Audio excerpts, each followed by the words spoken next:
ನಗರಸಭೆ ಹತ್ತಿರದಲ್ಲಿರುವ ಪರಾಪುರ ಕಚೇರಿಯಲ್ಲಿ ಸಂವಿಧಾನ ಶಿಲ್ಪಿ ಡಾಕ್ಟರ್ ಬಿ.ಆರ್. ಅಂಬೇಡ್ಕರ್ ಜಯಂತ್ಯೋತ್ಸವವನ್ನ ವಿನಾಯಕ ಪರಾಪುರ ನೇತೃತ್ವದಲ್ಲಿ ಅದ್ಧೂರಿಯಾಗಿ ಆಚರಿಸಲಾಯಿತು. ಈ ವೇಳೆ ಅಂಬೇಡ್ಕರ್ ಭಾವಚಿತ್ರಕ್ಕೆ ವಿಶೇಷ ಪೂಜೆ ಸಲ್ಲಿಸಲಾಯಿತು.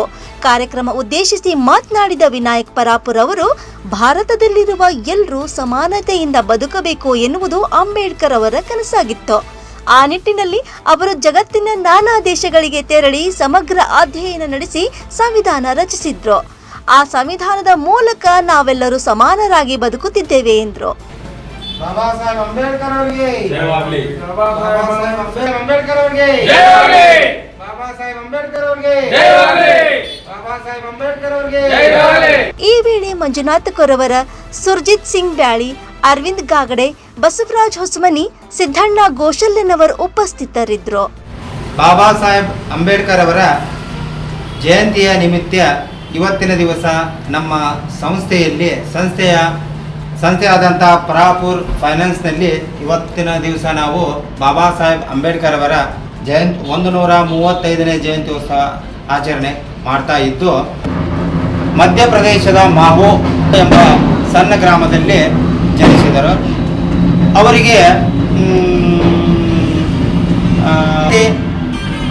ಶೋಷಿತರ ಪರವಾಗಿ ಅವರು ಹಾಗೂ ಸಮಾನತೆಯ ಪರವಾಗಿ ಹೋರಾಡಿದಂಥ ಒಬ್ಬ ಧೀಮಂತ ನಾಯಕ. ಇವರಿಗೆ ಸಂವಿಧಾನ ರಚನೆ ಮಾಡಿದ್ದಕ್ಕೆ ಇವರಿಗೆ ಸಂವಿಧಾನ ರತ್ನ ಅಂತ. ಇನ್ನೊಂದು ವಿಷಯ ಏನಂದರೆ, ಅವರಿಗೆ 1990ನೇ ಇಸ್ವಿಯಲ್ಲಿ ಅವರಿಗೆ ಮರಣೋತ್ತರವಾಗಿ ಭಾರತ ರತ್ನ ಎಂಬ ಪ್ರಶಸ್ತಿಯು ಅವರು ಪಾತ್ರರಾದರು.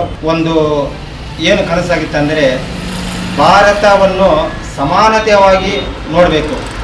ಏನಂದರೆ, ಹೆಚ್ಚಿನ ದೊಡ್ಡ ಜನಾಂಗ, ಸಣ್ಣ ಜನಾಂಗ ಅಂತ ಏನು ಮನಸ್ಸಿನಲ್ಲಿ ಇಟ್ಕೊಳ್ಳಾರ್ದೆ ಅವರು ಏನಪ್ಪ ಎಲ್ಲರಲ್ಲಿ ಒಂದು ಸಮಾನತೆ ಕಾಣಬೇಕು, ಎಲ್ಲರಲ್ಲಿ ಈ ಅಸ್ಪೃಶ್ಯತೆ ಅನ್ನೋದು ಹೋಗಲಾಡಿಸ್ಬೇಕು. ಈಗೂ ಸಹ ನಮ್ಮ ಹಳ್ಳಿಗಳಲ್ಲಿ ಈ ಅಸ್ಪೃಶ್ಯತೆ ಇನ್ನೂ ಜೀವಂತವಾಗಿದೆ. ಅದು ಹೋಗ್ಬೇಕಂತಂದರೆ ಇನ್ನೂ ಹೆಚ್ಚಿನ ಶಿಕ್ಷಣವನ್ನು ನಮ್ಮ ದಲಿತ ಜನರು ಪಡ್ಕೊಂಡು ಏನಿದೆಯಲ್ಲ ಅವ್ರದ್ದೇನು ಕನಸೇನಿತ್ತಲ್ಲ ಬಾಬಾ ಸಾಹೇಬ್ ಅಂಬೇಡ್ಕರ್ ಅವ್ರದ್ದು, ಈ ಸಮಾನತೆ ಅನ್ನೋದೇನೈತಲ್ಲ, ಇನ್ನು ಸಮಾನತೆ ಬರಬೇಕಾದ್ರೆ ಶಿಕ್ಷಣಕ್ಕೆ ನಾವು ಹೆಚ್ಚಿನ ಆದ್ಯತೆಯನ್ನು ಕೊಡಬೇಕು. ಶಿಕ್ಷಣ ಎಂದರೆ ಬಾಬಾ ಸಾಹೇಬ್ ಅಂಬೇಡ್ಕರ್ ಏನಂತಿದ್ರೆ ಅಂದರೆ, ಶಿಕ್ಷಣ ಎಂದರೆ ಅದು ಹುಲಿಯ ಹಾಲಿದ್ದಂತೆ. ಆ ಶಿಕ್ಷಣವನ್ನು ನಾವು ಆ ಹುಲಿಯ ಹಾಲು ಕುಡಿದ್ರೆ ಎಷ್ಟು ನಮ್ಗೆ ಗರ್ಜನೆ ಮಾಡುವಂಥ ಶಕ್ತಿ ಬರುತ್ತಾ, ಹಂಗೆ ಆ ಹುಲಿ ಹಾಲಿಗೆ ಶಿಕ್ಷಣವನ್ನು ಅವರು ಹೋಲಿಸಿದ್ರು. ಆದ ಕಾರಣ ಶಿಕ್ಷಣವನ್ನು ಎಲ್ಲರೂ ಪಡೆದುಕೊಂಡು ಎಲ್ಲರೂ ಸಮಾನತೆಯಾಗಿ ಬದುಕಬೇಕಂತ ನನ್ನಿಂದ ಕೇಳ್ಕೊತಾ ಇದ್ದೀನಿ. Rise of news, Gadag.